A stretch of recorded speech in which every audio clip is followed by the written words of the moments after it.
I just finished the brand new episode of 1923, which is available on Paramount Plus right now. Let's talk about Season 2, Episode 3 with full spoilers. After seeing everyone in the comment section of last week's video as I reviewed Episode 2, I have no doubt the majority of you, if not all of you, are still quite upset at what we are getting with Season 2 of 1923. This season is drastically different from Season 1. The stories are set up in a very, very different way, and it is causing a big problem for a lot of us. Now, don't get me wrong, I am enjoying a lot of what I am seeing, but we should be now looking at this show very, very differently from what we got in Season 1, because it is no longer just about telling the story of what happened with the Duttons in Montana on their ranch in 1923. After what we saw last week with the Italian mob and seeing this week with Alexandra going through Ellis Island, it is very clear that 1923 is about showing the world during this time period. It is not just about the Dutton family. If it was about that, the first season would have ended with Spencer getting back to Montana and then dealing with everything back in Montana.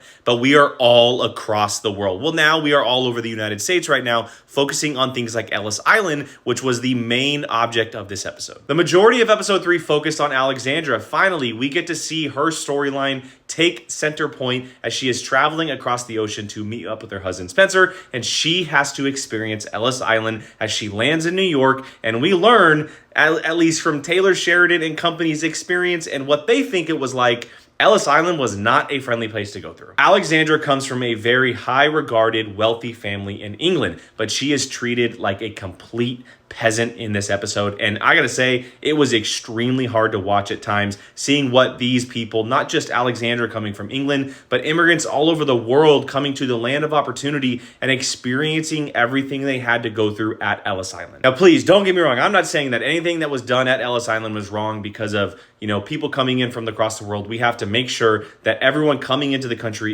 is healthy and safe and they are able to work. I get that, especially in 1923. But seeing it from Alexandra's perspective, knowing that she is pregnant and having to literally walk with her as she goes through these appointments and meeting with different guards and the entire experience, muggers, it is a very, very chillful, just terrifying experience to look at and see what people went through back in 1923. There was definitely a part of me that thought that she wasn't going to be able to get through in some capacity, but she used her smarts, she used her experience, and was able to sway the guard that she met with in the final meeting and basically told him off and did exactly what Alexandra has kind of done through the entire show so far, and good on her. And I really hope that she ends up in a good spot, even though the episode ended with a pickpocketer finding her and following her into the bathroom. I really hope that she ends up okay. She ends up on her train. She gets to Montana.